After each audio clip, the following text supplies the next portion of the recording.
What is going on, guys? This is Earpugs, and in this video I'm going to be covering every major change from TBC to Wrath of the Lich King Arena. This will be covering resistances and how mana interacts, as well as the maps and just general overall changes from TBC to Wrath, because there is quite a lot of them.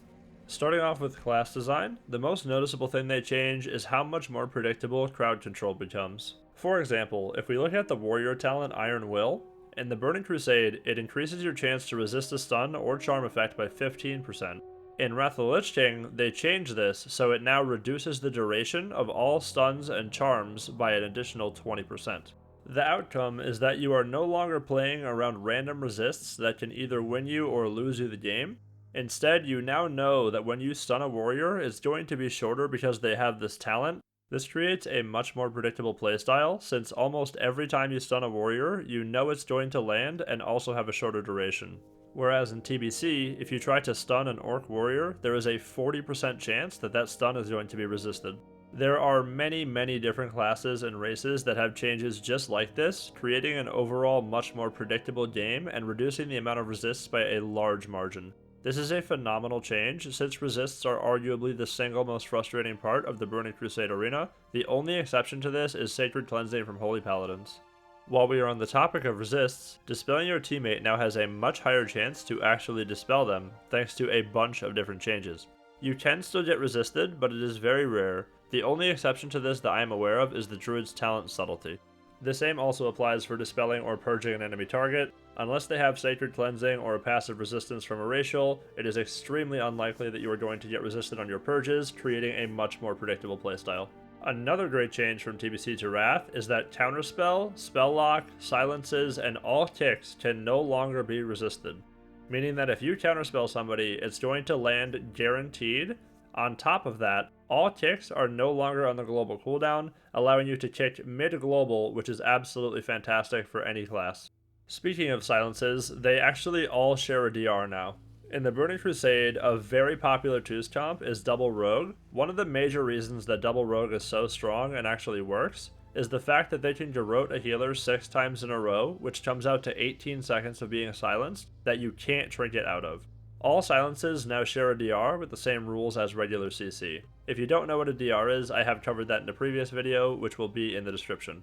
Spell Pushback also now has a DR, which is an extremely necessary change. There is nothing more frustrating than casting an ability and having it take 3 times longer since you are constantly being pushed back on your cast. This gets completely changed in Wrath so that now if you are pushed back on your cast, it will push you back 1 time a small amount and then a second time an extremely small amount.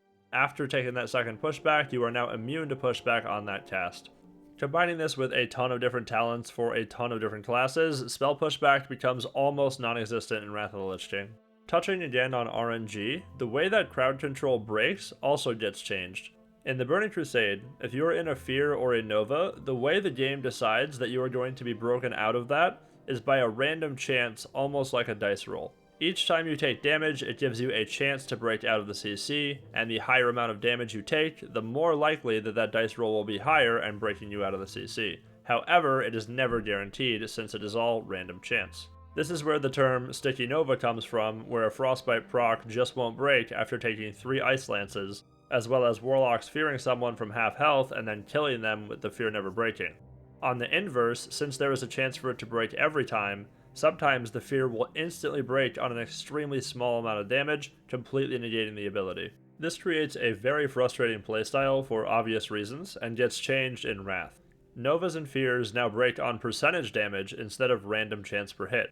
I don't know the exact percentage that breaks you out of the CC, but it seems to be around 8% or so, and also applies to Hex.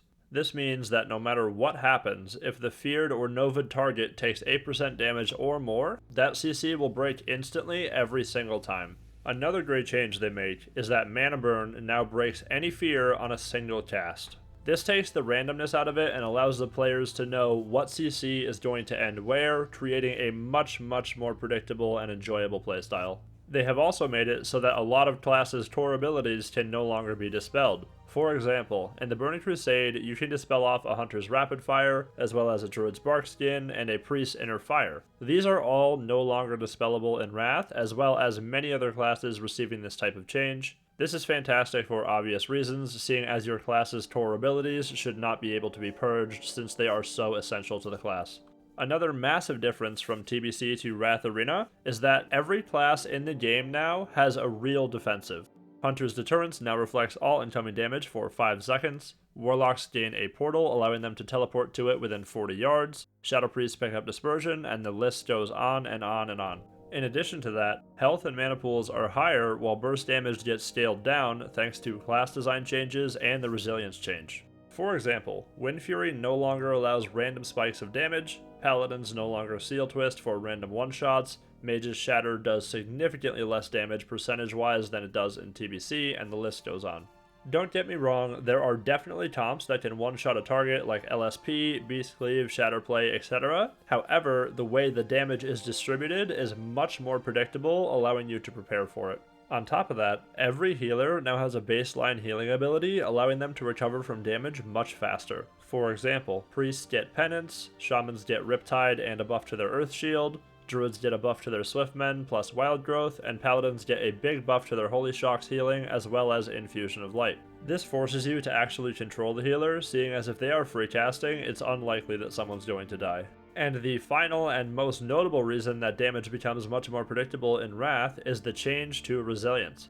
In the Burning Crusade, Resilience doesn't actually reduce any baseline damage, it only reduces periodic damage and the chance to be critically hit, as well as reducing the effect of mana drains and the damage from critical strikes. This means that whether you have 500 Resilience or 0 Resilience, if you get hit by a non-crit ability, it will do the exact same damage. They tried to fix this in the Burning Crusade by adding a bunch more armor to the gear, trying to balance out the damage from melee cleaves, however it doesn't really work.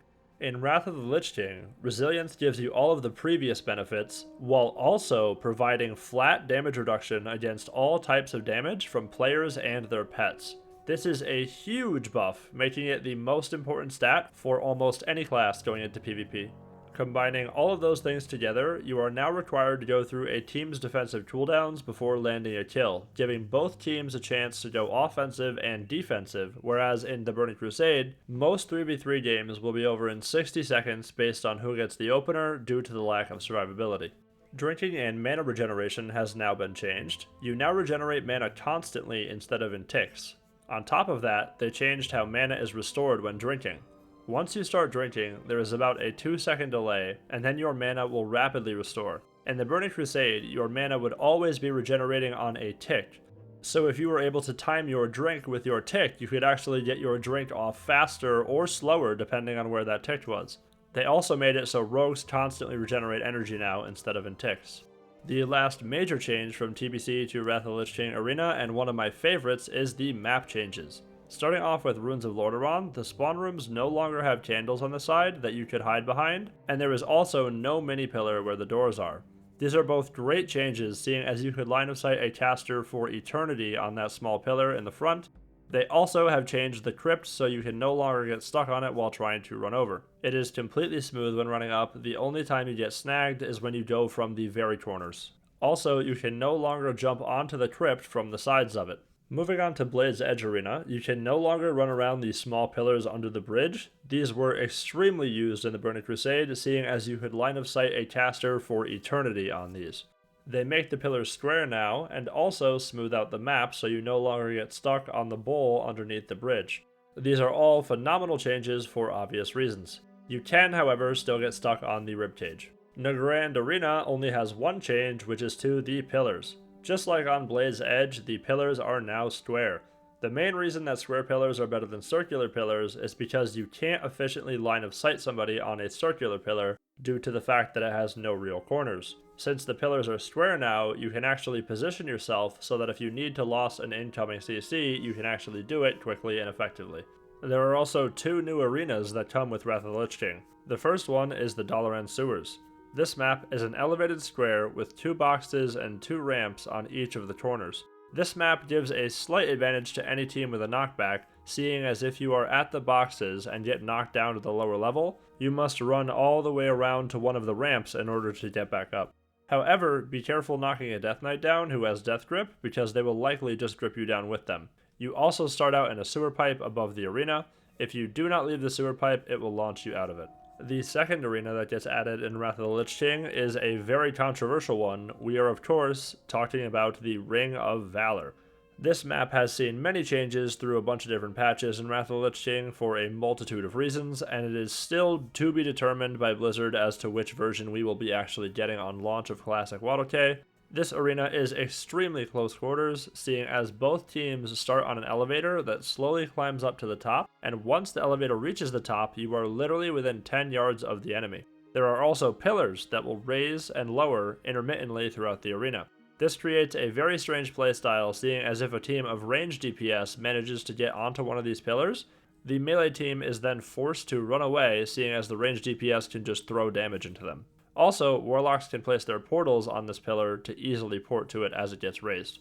On the other hand, since you are literally starting next to the other team, it does give melee cleaves a huge advantage in the opener, since you are already on top of the enemy. There was also walls of fire that would cut you off from anyone on the other side, which were eventually removed. There was also a ton of different types of bugs and glitches for this map. For example, there was one exploit where you could teleport to the top of the elevator and immediately open on the other team the second the game started, as well as many different bugs with the pillars and pet AI, etc. Overall, Ring of Valor had a very buggy launch and was eventually removed. That covers just about every major change from TBC to Wotlk Arena as far as mechanics and gameplay goes. Let me know what kind of Wotlk content you want to see next in the comments. Liking the video helps me out immensely. Thank you very much for watching, and we will see you guys in the next one.